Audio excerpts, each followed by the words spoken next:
Alors bonjour, je m'appelle Kevin, du coup je suis médiateur numérique chez Indelab, qui est un Fab Lab qui est implanté sur Bruay-la-Bussière.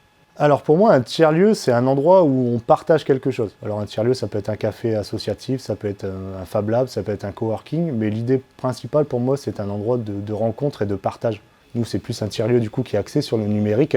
On est aussi bien capable de travailler avec des personnes âgées sur par exemple la connaissance informatique que travailler par exemple avec des étudiants en école d'ingénieur sur un projet domotique ou par exemple avec les jeunes de l'AFP2I aussi qu'on accueille ici sur le site de Bruay-la-Bussière. On travaille énormément sur la fracture numérique, la connaissance, la vulgarisation de la fabrication numérique à travers l'impression 3D, la découpeuse laser ou des choses comme ça. Pendant le Covid, on a été contacté par un éducateur d'un foyer médicalisé avec qui on travaille toute l'année sur différents projets avec ses résidents, sur la fabrication d'objets pour eux, pour leurs fauteuils roulants, pour leurs fourchettes, pour leur vie commune.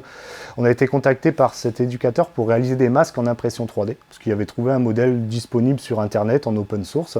En étudiant un peu la chose avec lui, on s'est rendu compte qu'un masque, on avait à peu près 9 heures d'impression 3D. Donc il y avait 25 résidents, donc 9 fois 25, je vous laisse calculer le temps d'impression. Mais en surveillant, 2-3 jours après est sortie sur Internet la fabrication d'une visière. Donc on a vu des groupes arriver sur les réseaux sociaux un peu partout dans le monde sur la fabrication de visières de protection. On a décidé de faire un post sur nos réseaux sociaux, Facebook et Instagram, où on a proposé la fabrication gratuite de visières à venir retirer du coup sur Bruay-la-Bussière. Donc à partir de là, la demande a vraiment été exponentielle. Je pense qu'en une journée, on a eu presque 1000 demandes de visières qui venaient de un peu partout, de grosses structures comme le centre hospitalier de Béthune-Bruay. Donc il y a la femme de mon collègue de Nabil, Maggie, qui s'est proposée pour gérer toute la logistique derrière, donc toutes les demandes de tous nos réseaux habituels. Donc on est parti sur une fabrication de à peu près d'une centaine à la journée au démarrage, qui est vite devenue limite par rapport aux demandes. Donc en fait on a trouvé un autre modèle sur internet qui nous a permis d'en faire au laser, donc découper des visières en plexiglas, ce qui nous a permis d'augmenter notre capacité de fabrication journalière à peu près entre 300 et 350. Et on est arrivé à un volume final, on était entre 8000 et 8500 visières fabriquées et distribuées sur l'ensemble du territoire. Quand on avait vraiment des demandes qui venaient d'un peu plus loin, des demandes jusque Lille, Douai ou des choses comme ça, il y avait vraiment une communauté qui avait été créée sur Internet. Donc c'était aussi une manière de dispatcher tout le monde et aussi d'augmenter les quantités de production pour tout le monde, quoi.